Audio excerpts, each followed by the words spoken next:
and just started out in the youth group as a 12-year-old. Someone came up with the bright idea that they needed to get 3 of the people in the youth group to do a mini sermon. And for however it occurred, I don't even remember, I was chosen as one of those. And so I studied and I prepared and I made notes, and I got up that Sunday evening and I started preaching my mini sermon. And I preached and I preached and I preached, and I told them everything that I could think of and all the notes that I had, and man, oh man, I'm telling you, and about 3 minutes later I was through. Well, I realized, obviously I was not cut out to be a preacher, and so that just kind of proved that God would never call me into doing that. And then I think later, as as life went on, and I had a rifle and a handgun, and we would target practice and things like that. But guns were never a big deal for me growing up. My brother was he's really into guns and things. He liked that. I was never into fast cars, and just trying to race around or go fast. That my brother, he was really into fast cars and that sort of thing. And I was never into needing authority, to be in charge, or to have authority over someone. That was never a thing important to me. And so when my dad came to me one time and said, "Son, would you ever think about going on the highway patrol?" I said, "Absolutely not." I said, "There's nothing about the highway patrol that would go along with my personality." And then I look back on that and I realized that God called me to go on the highway patrol and blessed me in that area, and then God called me to be a minister, and He's blessed me in that area, and it's dawned on me that it has absolutely nothing to do with any abilities that I have. It's one of those things that when God calls, then He takes care of everything else that goes on, as long as we're willing to answer His call. Well, my name is Richard Coleman, and I'm the pastor at Shepherd Church of the Nazarene in Lexington, South Carolina, and it's great to spend just a few moments with you today. Joseph.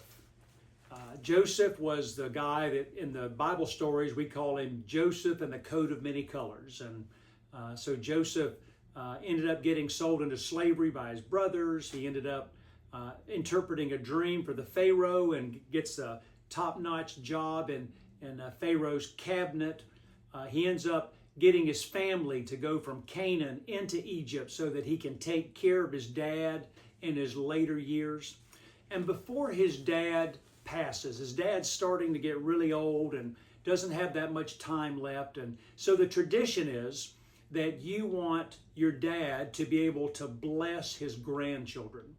And the special blessing always goes to the oldest of the children. And so Joseph brings his 2 sons, Manasseh and Ephraim. He brings those before his dad. And so he takes Manasseh and sets Manasseh down so that Jacob's right hand would be right there where Manasseh was. And he sets Ephraim on the other side so that his left hand would be there where Ephraim is. And so the concept being that the right hand would be the one that would give the special blessing to Manasseh, the oldest of the 2 boys. And so anyway, so Jacob, he starts to give the blessing, and he crosses his hands over like this and places his hands on the boy's head. Well, when Joseph sees that, he interrupts him. He says, "Oh no, Dad." He said, you mixed your hands up. You need to, I've got the boys sitting where they're supposed to. Your right hand needs to be on Manasseh's hand and your left hand on Ephraim's head." And Jacob said, "No, that's not right." He said, "I have my hands where they are supposed to be." I think about that. Both boys were blessed. And that really struck me when I was reading the story. It's not like Manasseh missed out on a blessing. He got a blessing, but it wasn't the blessing that his dad thought he ought to get.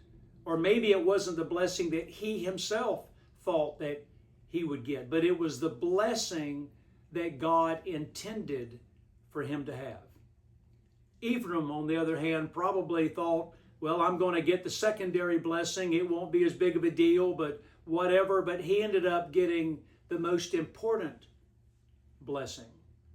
You know, we can look at that and, I hear it and I see it all the time. We can say, oh, well, God didn't allow me to be in a near as good of a family as this other person grew up in, or God didn't give me the financial backing that this person had, or God didn't give me the talent to be able to play an instrument or sing or whatever it may be. Say, God just kind of cheated me on all of that, and the reason that I can't do more is because God didn't bless me in the way that I needed to be blessed. Well, I'm confident of one thing. I'm confident that God has bestowed the proper blessing on you. It was the blessing that He intended for you. It might not be the one that you thought that you would want. It might not be the one that you felt like you were gifted or talented to do. You might have said, there's no way that I can ever do these things. But if God has called you, if God has blessed you in a particular way, and the way that He leads you in your life, then I think we need to accept that and say, God, thank you for the blessing that you have given me. Not the one I expected, but thank you for the one that you have given me. King David, he wrote in one of his Psalms, in Psalm chapter 16, verse 11, he said, "You will show me the way of life, granting me the joy of your presence and the pleasures of living with you forever." Living in God's will is the greatest joy that we can ever have. However He has blessed you, however He has directed your life, take it and run with it and enjoy the blessings of God.